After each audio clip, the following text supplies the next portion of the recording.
Iremos iniciar a leitura do livro Sacerdócio, Igreja e Reino, escrita pelo apóstolo Luiz Hermínio. Capítulo 1. Jardim fechado, fonte selada, manancial recluso. O pastor ele sempre usa um texto bíblico e logo a seguir coloca as palavras deles no livro. Daremos início agora na passagem de Cânticos 4. Amém? Eis que é formosa, meu amor, eis que é formosa. Os teus olhos são como os das pombas entre as tuas tranças. O teu cabelo é como o rebanho de cabras que pastam no monte de Gileade. Os teus dentes são como o rebanho das ovelhas tosquiadas, que sabem do lavadouro e das quais todas produzem gêmeos, e nenhuma há estéril entre elas. Os teus lábios são como um fio de escarlate, e o teu falar é agradável. A tua fronte é qual um pedaço de romã entre os teus cabelos. O teu pescoço é como a torre de Davi, edificada para pendurar armas. 1000 escudos pendem dela, todos broquéis de poderosos. Os teus 2 seios são como 2 filhos gêmeos da gazela, que se apacentam entre os lírios, até que refresque o dia e fujam as sombras. Irei ao monte de mirra e ao outeiro de incenso. Tu és toda formosa, meu amor, e em ti não há mancha. Vem comigo do Líbano, ó minha esposa, vem comigo do Líbano. Olha, desde o cume de Amana, desde o cume de Senir e de Hermon, desde os covis dos leões, desde os montes dos leopardos. Enlevaste-me o coração, minha irmã, minha esposa, elevaste-me o coração com os dos teus olhares, com o colar do teu pescoço. Que belos são os teus amores, minha irmã, esposa minha. Quanto melhor é o teu amor do que o vinho, é o aroma dos teus ungüentos do que todas as especiarias. Favos de mel mana dos teus lábios, minha esposa. Mel e leite estão debaixo da tua língua. E o cheiro de teus vestidos é como o cheiro do Líbano. Jardim fechado és tu, minha irmã, esposa minha, manancial fechado, fonte selada. Os teus renovos são um pomar de romãs, com frutos excelentes, o cipreste com o nardo e o açafrão, o cálamo e a canela, com toda a sorte de árvores de incenso, a mirra e a óleas, com todas as principais especiarias. És a fonte do jardim, poço das águas vivas que corre no Líbano. Levanta-te, vento norte, e vem tu, vento sul, assopra no meu jardim, para que destilem os seus aromas entre o meu amado no jardim, e coma os seus frutos excelentes. A passagem escolhida para iniciar este livro remete à virgindade, inocência e pureza, virgindade no corpo, inocência na alma e pureza no espírito. Você já se perguntou por que os olhos da amada, nessa passagem, são comparados aos da pomba? Já observou uma pomba? Ela meneia a cabeça quando olha para algum lugar, porque não tem visão periférica. Ela só vê uma coisa de cada vez. Seus olhos são simples, ela é focada e definida. Precisamos entender o livro de Cânticos. Embora ele seja um livro de poemas de amor, de cânticos nupciais, ele se configura uma analogia de Cristo e sua noiva, a igreja. A história conta que Salomão tinha muitas vinhas, muitas plantações e rebanhos. E um dia, numa de suas comitivas em visita às suas vinhas, encontrou uma morena, sulamita, e apaixonou-se por ela. ao estender seu cetro, o sinal que um rei dava naquele tempo, para que a pessoa se dirigisse a ele ou entrasse no recinto em que se encontrava. Sulamita, porém, correu assustado, fugindo de sua presença. Salomão, então, disfarçou-se de pastor de ovelhas, passando-se por camponês a fim de conquistá-la com um homem comum, e assim conseguiu seu intento. Sulamita aproximou-se por quem ela era, não por aquilo que podia lhe oferecer. E ele a introduziu em suas recâmaras, como sinaliza já o primeiro capítulo do livro. Quando leio essa passagem, lembro-me de Jesus, que veio nos conquistar como homem, em sua simplicidade. Ele também quer introduzir uma igreja simples em suas recâmaras. A igreja hoje tem tentado impressionar a Cristo, mas seu esforço é vão, pois ele já está apaixonado por ela. Não precisamos fazer nada para impressionar o noivo. O que precisamos é entender que Deus quer simplicidade nesses dias. Nossas palavras ficaram muito bonitas. Nossas reuniões ficaram muito glamorosas. Mas essa não é a vontade de Deus. O Senhor quer apenas que sejamos virgens no corpo, inocentes na alma e puros no espírito. Quando Salomão vai ter com Sulamita, constata que ela é virgem. Por isso diz que é fonte selada. Ela tinha muitas mulheres. Ele tinha muitas mulheres. Mas aquela mulher pura tocou seu coração, como dizem alguns historiadores. Há quem questione o motivo de um livro como o de Cânticos estar presente na Bíblia. O que não entende é que esse lugar de intimidade e amor retratado no livro é o lugar para o qual precisamos voltar nestes dias. Um lugar de intimidade e de simplicidade. Precisamos remir a igreja antes de redimir a nação. Tudo tem seu preço no mundo espiritual. Caso não consigamos remir a igreja em nossos dias, nossos filhos terão de fazê-lo. Não podemos trabalhar somente na expectativa da transformação de circunstâncias, mas assim da transformação do entendimento, a fim de nos restaurarmos e sermos jardim fechado, fonte selada, manancial recluso. Vivemos tempos nos quais pessoas que se dão virgens em casamentos são motivos de piada em nosso meio. Nossos modelos de santidade foram vulgarizados e temos dificuldade de distinguir o santo do profano. Creio que Deus tem levantado homens e mulheres que estão aumentando o nível de santidade em nossos meios,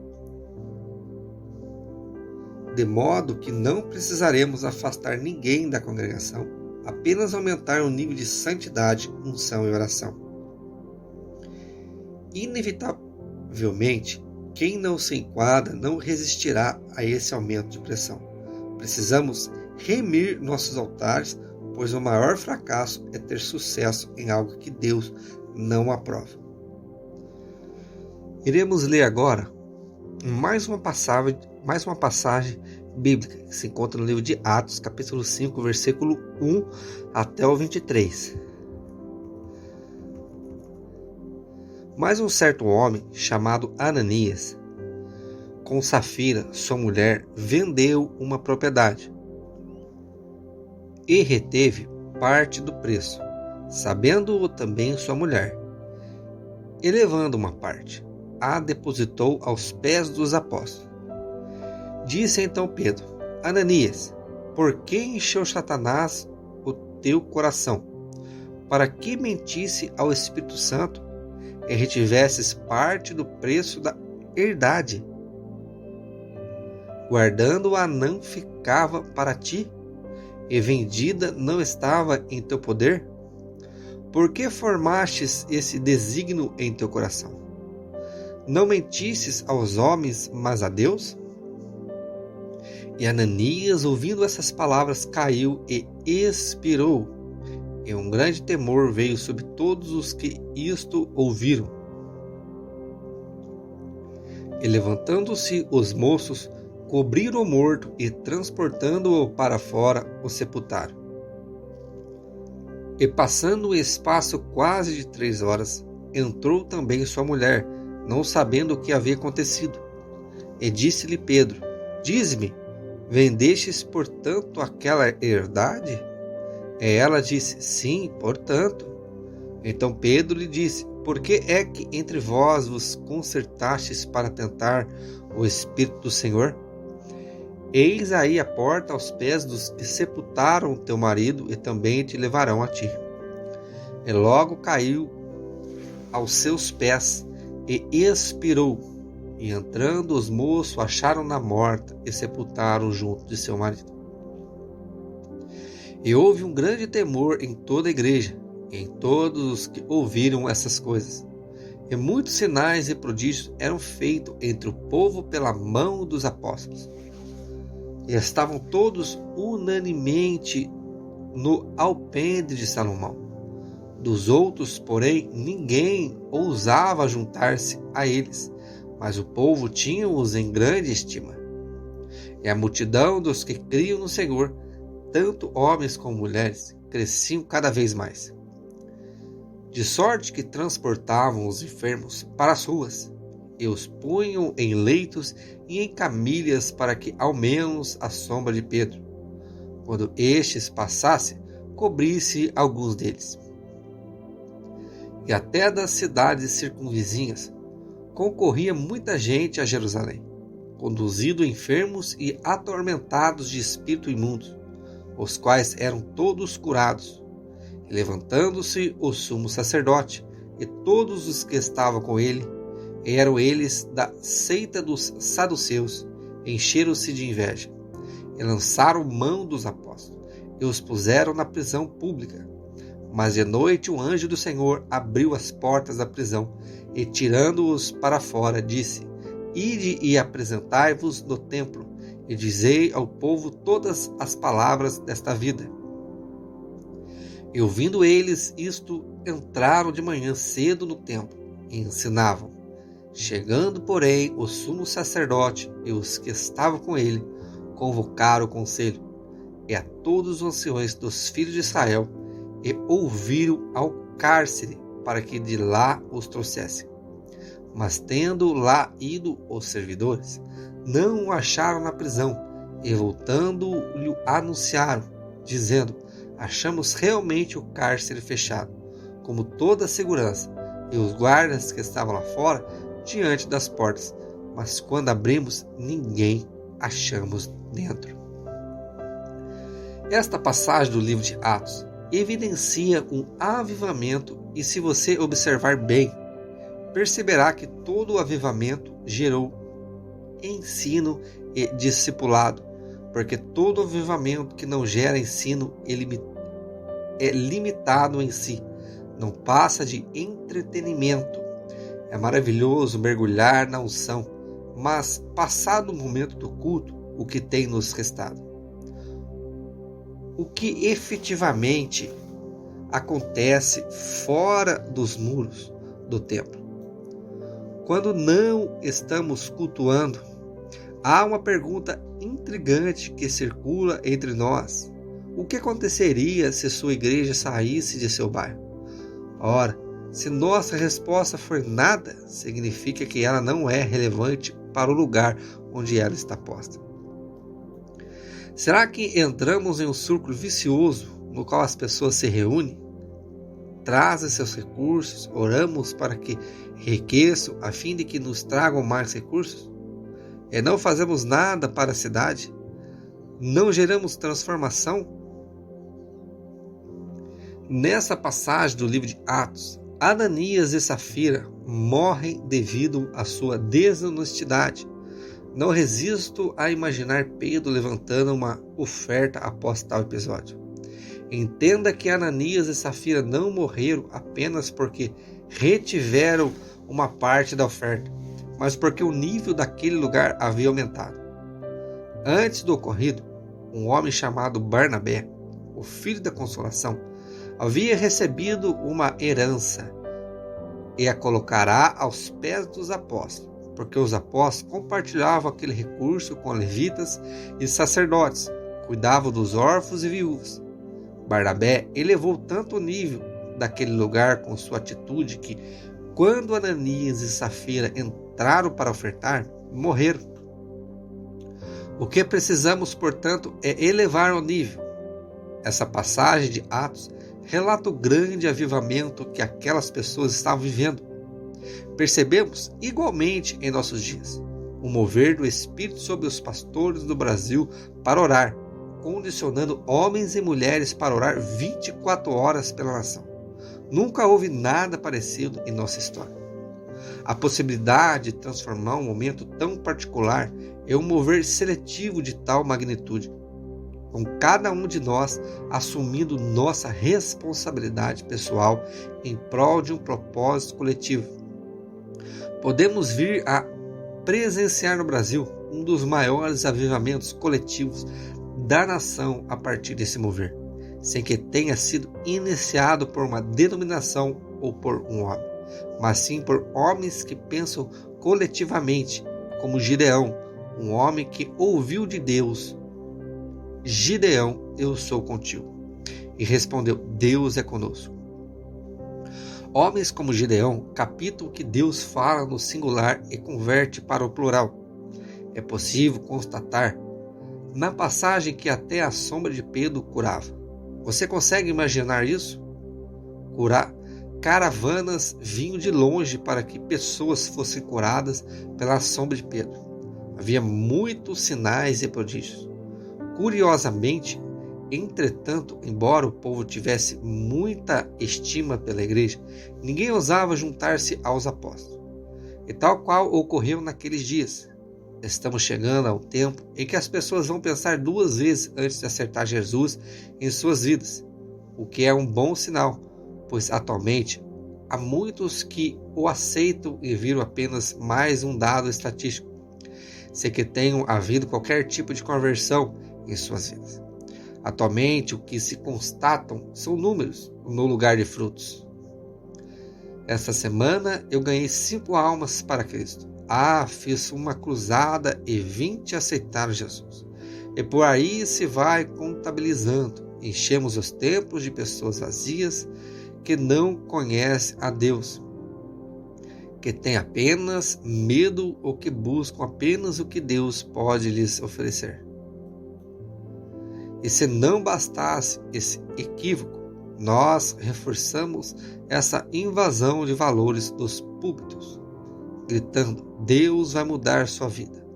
Ele quer te abençoar, quando não deveríamos querer mudar de vida, mas sim descobrirmos quem somos em Deus.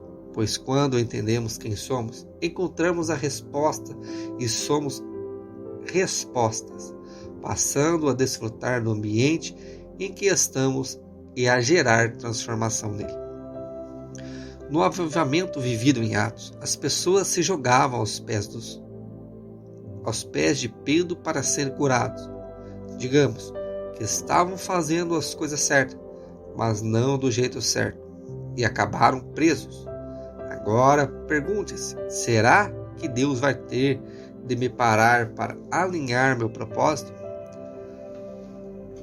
Ainda a congregação esteja crescendo e as pessoas brotem por todos os lados, será que o único que deveria se agradar do que você tem feito está realmente satisfeito com o seu ministério? Lamentavelmente, há muitas chances de a resposta ser não, pois muitos são os que têm feito o que Deus não os orientou a fazer. E o maior fracasso é ter sucesso naquilo que Deus não nos deu como direção. Os resultados, nesse caso, nada significam. Resultado mesmo, a bem da verdade. E quando você percebe impactado com a própria mensagem que pregou, quando ela também prega, você, a ponto de você se perguntar: o que foi aquilo que eu falei? Meu Deus, me explica, porque nem eu entendi. Sabemos que fizemos as coisas certas quando saímos do púlpito e vamos para o altar, na intimidade do nosso quarto, prestar conta dos frutos com Deus. Vivemos atualmente no Mevan, o melhor momento de nosso ministério. Não precisamos nos esforçar muito. Começamos a falar e as pessoas se impactam profundamente, quebrantadas na presença de Deus.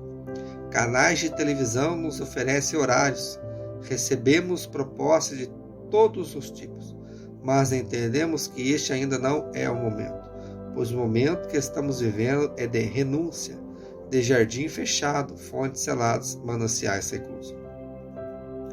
A porta precisa ser mais estreita, da mesma forma que temos entendido esse movimento no Evangelho. Desejo que todos os ministérios alcancem esse entendimento. Precisamos retornar aos padrões celestiais em todas as áreas de nossas vidas. O casamento, na criação dos filhos, nas finanças. É hora de colocar a casa em ordem.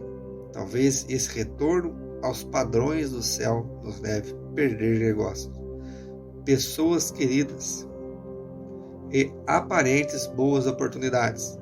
Mas não podemos perder o foco. Precisamos deixar esse ambiente agradável que construímos. Perceba que após a morte de Ananias e Safira, ninguém tinha coragem de juntar-se aos apóstolos com medo de morrer também. Precisamos olhar para um culto de ceia e pensar: meu Deus, hoje eu vou me assentar à mesa contigo, Senhor. Precisamos nos dar conta do que isso significa. Curioso observar que os filhos de Eli, Ofni e Finéias, cometiam atrocidades e por muito tempo não lhes acontecia. Eles apenas permaneceram ilesos por tanto tempo porque as visões não eram tão frequentes naquela época e a palavra de Deus era rara. Se estamos onde Deus não se manifesta, o pecado cresce e precisamos estabelecer regras para controlar a situação. Os filhos de Arão, diferentemente dos de Eli, entraram no incensário levando fogo estranho e morreram fulminados no mesmo instante, pois naquela geração havia um líder que estava com Deus face a face, chamado Moisés. Eli perdera a visão e se acomodará na estrutura que havia criado. Caso, porém, tenhamos uma liderança que fala com Deus face a face e eleva o nível, ninguém com o ministério individual poderá levar fogo estranho à congregação sem ser fulminado. Não somos nós que definimos quem é bom ou ruim. Basta aumentar o fogo para que ele queime toda a palha, toda a madeira, fazendo restar apenas pedras preciosas. Eli era um homem que perdera a visão. Ele caiu em uma cadeira e morreu, o que representa a figura de um líder inerte, encostado na estrutura criada por ele mesmo, diferentemente do que ocorreu com os filhos de Eli. Nossos filhos precisam nos olhar e desejar ser como somos. Não podemos reproduzir o que Eli acaba se tornando. É tempo de aumentar o nível. Eu tenho feito um movimento bastante desafiador para estes tempos. Tenho desligado meu celular e evitado as redes sociais. Tenho buscado ficar mais recluso, porque tenho clareza que meu propósito é discipular. A ignorância tem sido multiplicada em nossos dias e precisamos nos esconder em Deus para aumentar o nível, pois os dias que estamos vivendo são intensos. Deus está colocando tudo em ordem. Ele está parando algumas pessoas e ações, porque precisa colocar alguns de nós de volta nos trilhos. Entendo que naquela passagem de Atos, foi Deus quem colocou Pedro e os outros na cadeia, como quem diz: voltem lá e preguem a mensagem completa. A própria Bíblia informa que acordaram cedo, entraram no templo e ensinaram. Nós temos muita vontade de fazer a coisa certa e Deus sabe disso. Entendo, portanto, que Ele nos para um pouco quando é preciso. E tal qual conta a história de Sansão nos diz: eu sei que você quer fazer o certo, mas agora vou te ensinar como fazer isso. Quando sua esposa, até então estéril, engravidou e recebeu a notícia de que seria mãe do libertador de Israel, alguém que destruiria os filisteus, Manoá ficou preocupada a respeito de como criaria o menino. O anjo do Senhor orientou-os para que ela não consumisse bebida forte nem comida imunda, uma vez que para que a criança fosse santa, a mãe precisava se abster de imundície. Afinal, a mãe é quem gera. Para gerar santidade, temos de inevitavelmente nos abster de coisas imundas, pois, como igreja, estamos gerando filhos santos. Talvez precisemos abrir mão de algumas programações, alguns protocolos irrelevantes e nos voltarmos ao que realmente importa, ao que realmente faz diferença para o corpo. Sansão passava a noite com prostitutas e de dia era um guerreiro. Certa feita, arrancou as portas da entrada da cidade e carregou-as nas costas até Hebrom. Sua atitude representa tentativa de justificar sua imoralidade com o serviço, quando o único caminho seria a santidade. Ele se vangloriou ao afirmar ter ferido 1000 homens, com uma queixada de jumento, mas viu sua força esvair-se pelo feito de uma mulher, Dalila, que lhe cortou os cabelos. Não foram os filisteus que destruíram Sansão, foi sua própria conduta, de um homem nascido com um propósito. Sansão passou a andar em círculos, empurrando um moinho. Leia a passagem e reflita. Assim como Sansão, temos todas as condições para termos sucesso em nosso propósito, porque como igreja não tomamos estes pais. Ora, a resposta é relativamente simples, pois queremos tomar o país de um jeito e Deus quer tomá-lo de outro. Sansão não perdeu apenas seus cabelos e sua força, ele perdeu também sua visão. Teve os olhos arrancados quando tinha tudo para ser um jardim fechado, uma fonte selada e um manancial recluso. A história conta que os príncipes dos filisteus, querendo louvar o seu Deus, Dragão, chamaram Sansão. Então prisioneiro para atritá-los. Acontece que assim como Sansão, não nascemos para divertir ninguém. Deus não nos chamou para entretar plateia. Quem diverte plateia está cego, perdeu a força, a autoridade. Nós até podemos fazer graça, descontrair algumas verdades duras e trazer leveza às nossas pregações. Mas a palavra de Deus é séria demais. Não podemos nos perder em meio à distração. Sansão, tendo os cabelos já um pouco crescidos, ao entrar naquele lugar, fez a oração que deveria ter feito a vida inteira. Morra eu como os filisteus, empurro as colunas daquele lugar, matando mais pessoas na sua morte do que em toda a sua vida. No final das contas, ele nasceu com um propósito e o cumpriu, o que nos remete à essência de que cumprir nosso propósito nos custará a vida. Nossa morte precisa repercutir mais que nossa vida. O egocentrismo que algumas pessoas carregam deturpa esse entendimento. Muitos querem que Deus mude as circunstâncias, quando Ele só quer mudar quem somos. Precisamos jogar nossa coroa no chão e voltar para o caminho da santidade. Quando entendemos que Jesus é Salvador e Senhor, e que Ele trouxe luz às nossas trevas, renovará nossa mente, trazendo-nos princípios corretos e adoração para semente, então.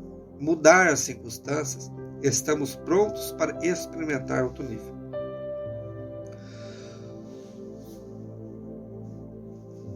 No livro de Atos, Paulo entrou algemado na presença do rei Agripa e testificou diante do rei o que é uma visão celestial, a ponto de convencê-lo de que em nada pecará para ser digno de morte.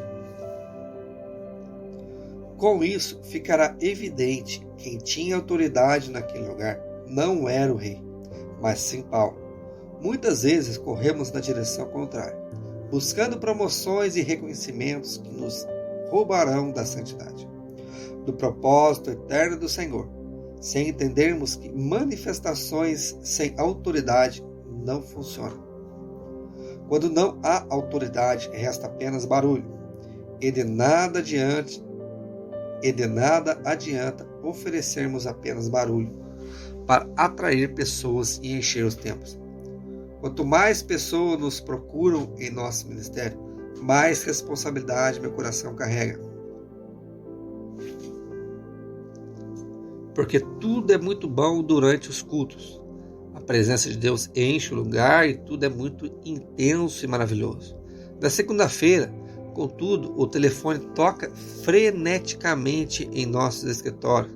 Muitos pastores nos procuravam por apresentar dificuldades no casamento, nas finanças e até mesmo em coisas mais banais.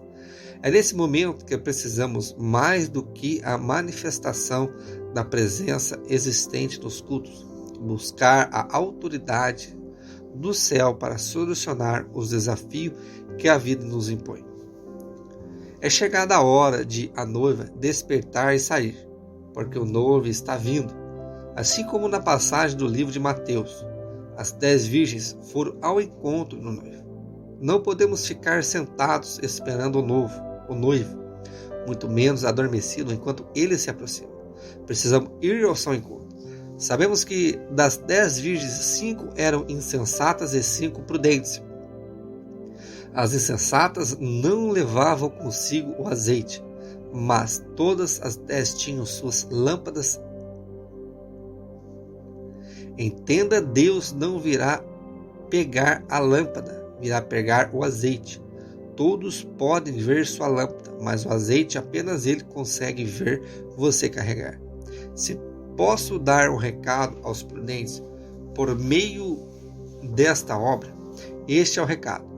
Peça azeite ao Pai, peça para você e também para as insensatas, pois em breve algumas baterão à sua porta através de azeite, dizendo: dai-nos o teu azeite. Afinal, o hábito de querer comprar o azeite é rotineiro. Peça azeite ao Pai para dar a elas também, se for preciso, não para vender, até a volta de Jesus. Muitos venderão azeite e muitos comprarão também. Vivemos um tempo em que a casa de Saul está caindo e a casa de Davi está sendo levantada. Se você se considera pertencente à casa de Davi, sabe que será provado, tendo de cuidar dos filhos da casa de Saul, trazendo para sua mesa seus perseguidores. Se você é realmente prudente, impressione as insensatas, porque elas também têm lâmpadas. O que elas não têm é o azeite, uma vez que não é na lâmpada que ele é armazenado. Meu azeite não está no púlpito do meu ministério. Muitas pessoas me procuram buscando por azeite no Mevan, mas não me conhecem como pai, nem como marido. Meu azeite está na minha própria vasilha. Uma vasilha simples de barro pendurada no concreto do meu quarto. Ninguém a vê, somente o Pai e eu. No ministério é possível visualizar apenas a lâmpada. Os chamados relacionamentos ministeriais ocorre apenas entre lâmpadas. Não há contato com azeite. Quem quer me conhecer precisa se relacionar comigo para além do ministério. Precisa me ver no dia a dia, comendo, conversando, brigando, sorrindo, para somente então conseguir conviver comigo. Estabelecermos um relacionamento de verdade. Por esse motivo, não busco relacionamentos ministeriais, mas relacionamento mais profundo. Quero amigo comigo, pois amigos verdadeiros suportam nossas fraquezas. Quando saio do púlpito, é hora de ir para casa, entrar no meu quarto e começar a agradecer a Deus pela palavra liberada através de mim naquele dia. É nessa hora que busco meu azeite para encher minha lâmpada. Não dispense as insensatas. Dê a elas de seu azeite e as oriente a colocar na lâmpada. Mas entenda o tempo de sair, pois não adianta levarmos conosco lâmpadas sem azeite. A Bíblia mostra que, demorando o noivo, as virgens adormeceram. Você já se perguntou por que ele demorou? Gosto de crer que foi para ver se a noiva despertava. Afinal, não é o noivo que vai nos despertar? A Bíblia revela que foi a voz de alguém que disse: lá vem o noivo. Deus tem levantado pessoas para serem vozes que despertarão a noiva. Ao ouvir a voz, as insensatas saíram apavoradas. Tiveram a vida toda para providenciar o azeite, mas se distraíram e foram pegas desprevenidas. Infelizmente, muitos perceberam tarde demais que passaram a vida inteira cuidando da lâmpada, trabalhando para o ministério sem ter o azeite. Não é vergonhoso estar dormindo quando o noivo chegar. O problema é acordar e sair de lâmpada vazia. Há uma passagem em Cântico de que particularmente gosto para ilustrar essa necessidade, reflexão sobre a saída da noiva. Se encontra em Cânticos, capítulo 5, versículo 2 até o 7. Eu dormia, mas o meu coração velava. E eis a voz do meu amado que está batendo. Abre-me, minha irmã, meu amor, pomba minha, imaculada minha, porque a minha cabeça está cheia de orvalho, os meus cabelos das gotas da noite. Já despi a minha roupa, como a tornarei a vestir. Já lavei os meus pés, como os tornarei a sujar. O meu amado pôs a sua mão pela fresta da porta, e as minhas entranhas estremeceram por amor dele. Eu me levantei para abrir o meu amado, e as minhas mãos gotejavam mirra, e os meus dedos mirra com doce aroma sobre as aldravas da fechadura. Eu abri ao meu amado, mas já o meu amado tinha se retirado e tinha ido. A minha alma desfaleceu quando ele falou. Busquei-o e não o achei, chamei-o e não me respondeu. Acharam-me os guardas que rondavam pela cidade. Espancaram-me, feriram-me, tiraram-me o manto, os guardas dos muros. Essa passagem me causa profunda comoção. A mulher que na Bíblia representa a igreja diz na passagem que tinha os pés limpos e questiona como poderia tornar a sujá-los. Enquanto o noivo pede para que ela abrisse a porta. Ela estava inebriada com o cheiro da mirra e da unção. Ela dormia sem suas vestes. Sabe por que ela já tinha lavado os pés? Porque não se propunha a fazer mais nada. Havia se acomodado no palácio, em meio ao conforto de suas recâmaras. O texto se refere a uma noiva retirada dos campos e inserida nas recâmaras, mas ela dormia despida, o que representa a ausência de cobertor. Ela havia se acostumado às delícias que a estrutura podia lhe oferecer, o que me faz lembrar Esther, tão acomodada à situação de rainha, que Mordecai precisou sacudi-la, rasgando suas próprias vestes e indo para a porta do palácio, a fim de que ela saísse e fizesse o que Deus tinha chamado para fazer naquele lugar. Esther acomodou-se. Deus a levantou como rainha para que, naquele momento, livrasse seu povo. Mas se ela não cumprisse seu propósito, Deus traria o livramento para outra pessoa. Ela enviou roupas limpas a Mordecai, mas ele não a aceitou. Ele não queria entrar no palácio. Ele queria que ela saísse. Um verdadeiro intercessor não muda suas vestes para inserir-se nas estruturas.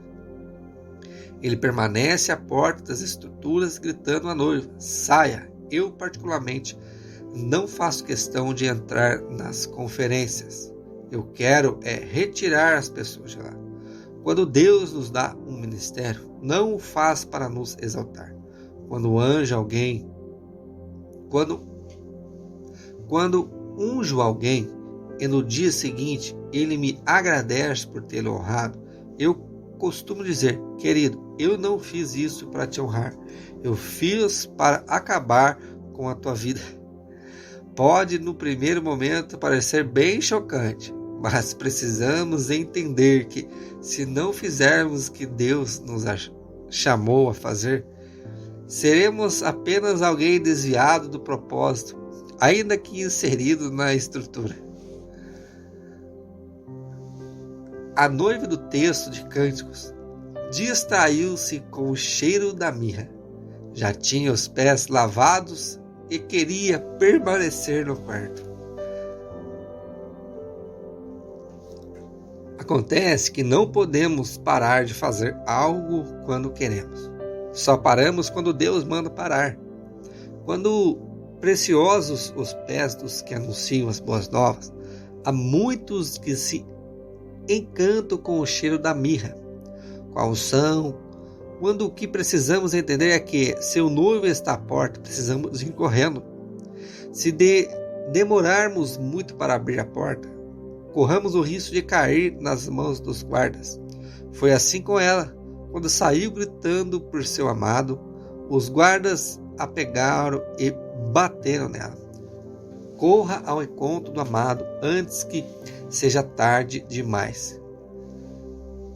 Há muitos por aí apanhando de sistema opressores porque, quando Deus bateu a porta, não abriram. Essas pessoas estão doentes de amor. Muitos sofrem em nome de denominações e instituições. São presos a um salário, a um cargo, a um culto que lideram. Doecidos de amor. Caso perceba que o noivo mexe na maçaneta, corra, abra a porta, não se demore. Uma de minhas lutas em nosso ministério é para que não nos tornemos apenas uma denominação, e sim um útero, porque o útero tem prazo de validade para segurar o filho e eu não quero ser o pastor presidente de ninguém. Quero ser pai de nações. Se eu não puder ser pai, se não puder gerar destino, nem emancipar filhos, então não quero ser pastor. Não busco relacionamentos por CNPJ, mas por CPF. Relacionamentos individuais que envolvem cheiro, abraço, intimidade, paternidade, gera cumplicidade e intimidade a ponto de o filho literalmente baixar as calças, para que o pai o toque de modo profundamente íntimo, sem contudo castrá-lo. Isso é incircuncisão. Portanto, quem busca esse nível de relacionamento, de paternidade espiritual, precisa entrar em um nível de circuncisão. Recomendo a leitura do meu livro Paternidade para as Nações, para que não corramos o risco de eu ser mal interpretado em minhas colocações. Nele eu trato detalhadamente acerca dessa temática. Um pai não quer dinheiro, primícias ou serviços. Um pai quer simplesmente o coração do filho. É isso que Deus quer de nós. E é isso que, como espelhos dele na terra, precisamos ser referências aos que nos buscam. A circuncisão do coração, contudo, não é diferente da circuncisão dos tempos de Abraão. Temos uma faca afiada nas mãos e o corte vai sangrar muito. Eu confesso que não gostaria de ter autoridade para circuncidar as pessoas. Seria bom ficar apenas com minha congregação e nossos 3 cultos dominicais. Cada vez, porém, que termina uma conferência, já temos de embarcar para a África ou outra nação qualquer. Meus pés estão constantemente sujos. Não tenho tempo de limpá-los. Cada vez que penso em lavar os pés, Deus me diz: ainda não, filho. Então prossigo e tenho hora que a luta diária se torna uma espécie de sofrimento bom, pois sujeito a carne ao espírito e invisto tempo em me relacionar com ele, ouvindo sua voz e fazendo sua vontade. É um processo que não tem objetivo de melhorar a alma vivente, mas de refletir o caráter de Cristo por meio do Espírito vivificado. Chego a orar para sofrer mais. Realmente não consigo entender como tem quem ore para não ter problemas, quando o nosso chamado é para irmos para o centro dos problemas. Precisamos entender o coração de Deus. Não podemos ficar no templo semana após semana ouvindo o amado bater a porta sem fazer nada. O que você vai dizer? Que já lavou os pés? Se você não abrir a porta agora, vai cair nas mãos dos guardas, que vão tirar o manto e colocar sobre você. Não caia nas mãos dos guardas, dos obreiros da iniquidade, que devoram o povo como se devora pão, da falsa circuncisão, do falso pai que anda com uma faca amputando talentos. Feche o jardim e cele a fonte. Viveremos justiça e juízo nos próximos dias. Justiça para aqueles que estão praticando a justiça, e juízo para aqueles que não querem justiça. Quando Deus mandou Moisés falar com o faraó e anunciar que endureceria o coração dele para que não deixasse o povo partir, estava dizendo que para os hebreus haveria justiça, mas para os egípcios haveria juízo, sempre que Deus pratica justiça. O juízo vem junto. É por isso que a justiça e o juízo são a base do seu trono. E é por esse mesmo motivo que precisamos elevar o nível de santidade e unção. Somos nós quem escolhemos em que lugar queremos andar, em justiça ou em juízo. Há um povo no Brasil clamando: Deus pode praticar justiça para esse povo? Acontece que a justiça será feita aos que forem jardim fechado, fonte selada e manancial recluso. Aos demais, juízos. Aqui nós encerramos o capítulo 1 e iremos fazer uma segunda leitura para iniciar o capítulo 2. E assim nós vamos seguindo até o final do livro, para não ficar tão extensa essa gravação. Amém? Se vocês estão gostando da leitura, eu peço que você nos abençoe com a sua inscrição nesse canal, acionando o botão de inscrito e acionando o botão de notificação para que vocês sejam membros desse canal e sejam lembrados quando a gente postar um vídeo novo, tá bom? Que Deus abençoe grandemente a sua vida com essa leitura, com esse áudio, em nome de Jesus.